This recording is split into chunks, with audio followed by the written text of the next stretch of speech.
Now come with me along here. I want to show you one of the later flowering magnolias.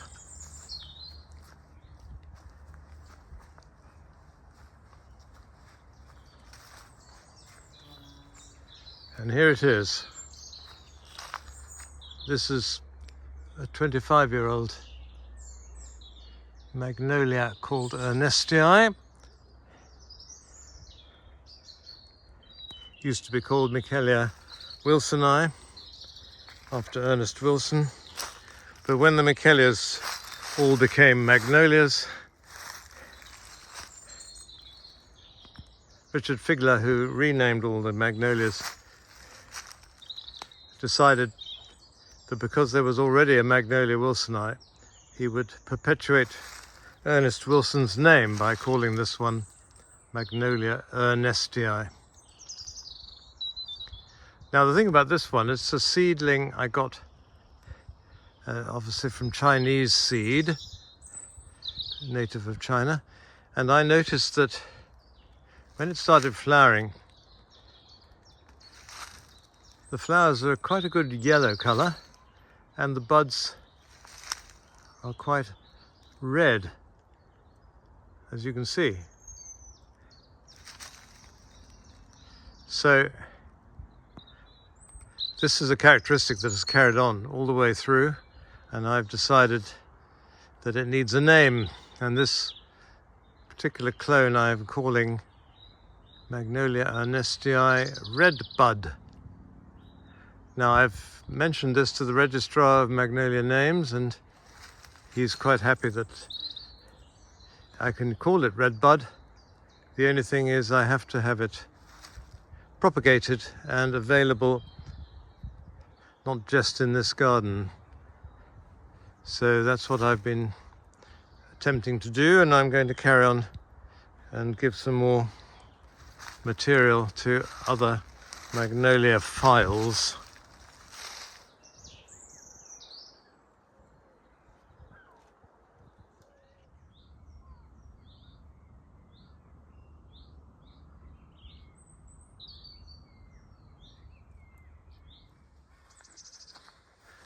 Now, forgetting about magnolias for a minute, here's a flowering cherry I want to show you. It's absolutely covered in its fragrant flowers, and it's called Fragrant Cloud. These double flowers come out with the fresh green leaves in April, and they have a lovely fragrance too.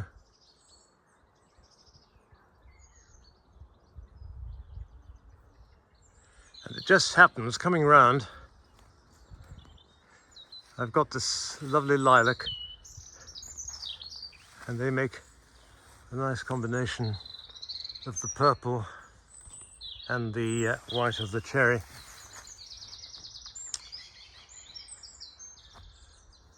The lilac is Catherine Havermeyer.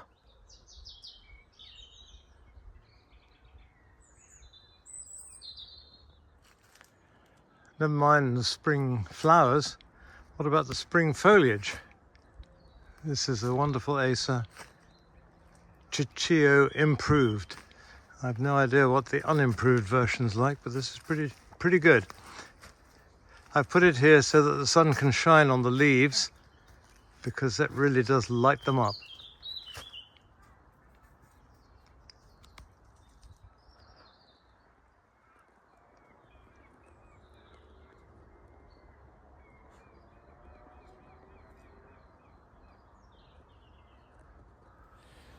Now here at the bottom of the tennis court is a rather unusual member of the rose family.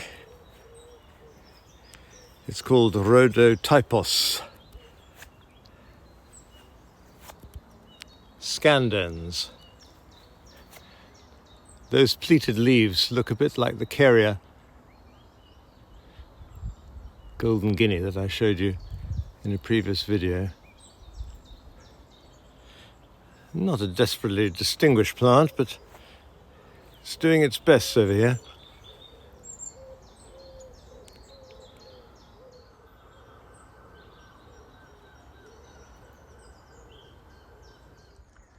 And here's the carrier golden guinea, that you can see how similar they are.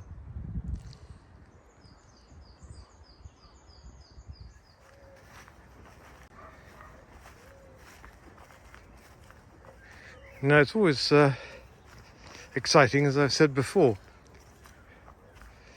to have a plant flowering for the first time. And here is this amazing rhododendron. I wish you could smell it. It is the most delicious, spicy scent, and it's actually called coastal spice. It was bred by Jim Garderman of Yachats in Oregon, US in the 1980s, and he did quite a lot of rhododendron breeding. He had a beautiful garden, apparently. A very nice, kind and hospitable man as well. He used 3 tender rhododendrons, Fragrantissimum, Bermanicum and Edgeworthii, to produce these large flowers which pour out their spicy aroma. It's a bit tender, but has been fine here.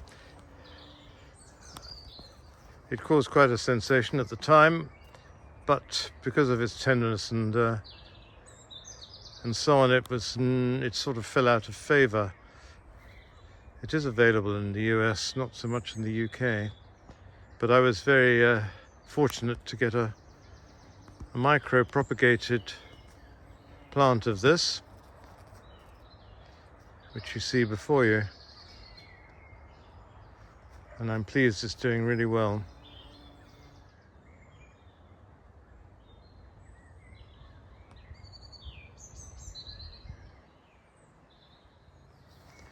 Coming around from Coastal Spice and standing proud on its own is a small 30-year-old bush of a rhododendron which I've known as Spiciferum. It used to be in a bed of rhododendrons here, but is now the sole survivor. But it forms a lovely specimen in the rather wild grass.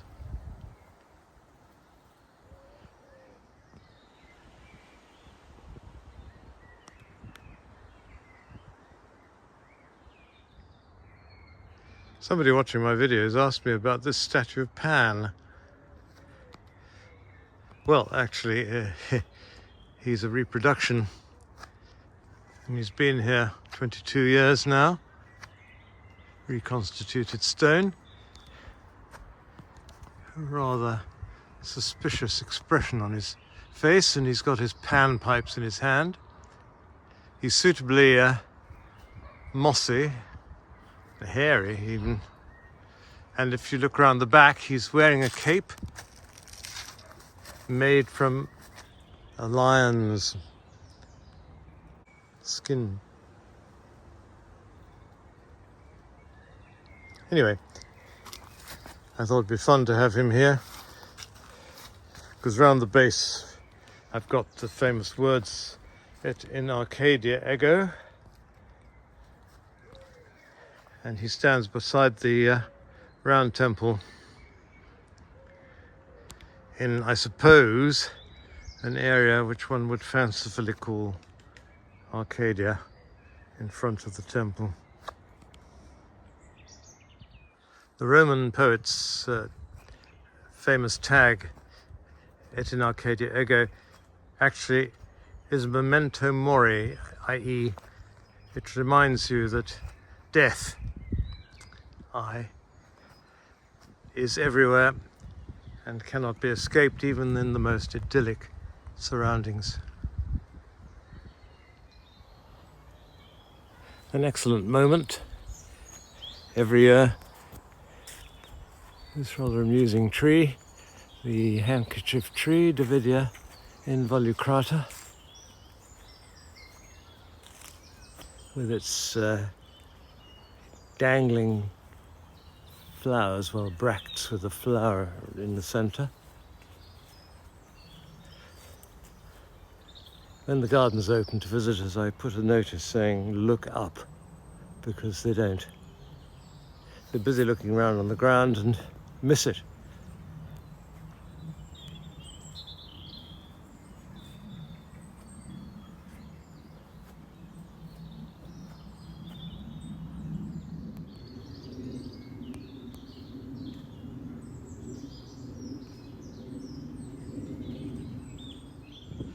In the wall garden in full sun is this plant known as a squil. This is Scilla peruviana. You'd thought from the name it would come from Peru, but actually it comes from the Western Mediterranean. It was the bulbs were unloaded from a ship called the Peru. Probably had come from Portugal, and so the name stuck, even though it's totally misleading. These bulbous plants come from the Iberian Peninsula and Northwest Africa. And the word squil, I was interested to find out, is actually an Old English version of Scilla or Squilla, the Latin for these plants, which in turn was borrowed from the Greek Scylla. So there we have it. That's why they're called squil, which is not a desperately nice name for such a lovely plant. Full sun and good drainage is the essential requirement here.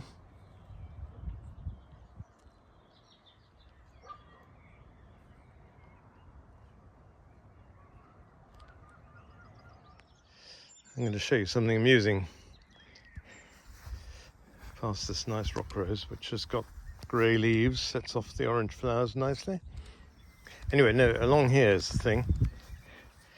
This is the so-called Chinese foxglove. I planted it where that hole is now, but it wasn't very happy there. Obviously decided, had a mind of its own, decided it was going to come out through the sleepers. Oh well, I'll let it be. It's obviously happy there. This is a Raymania elata. Nothing to do with foxgloves, but it's called the Chinese foxglove.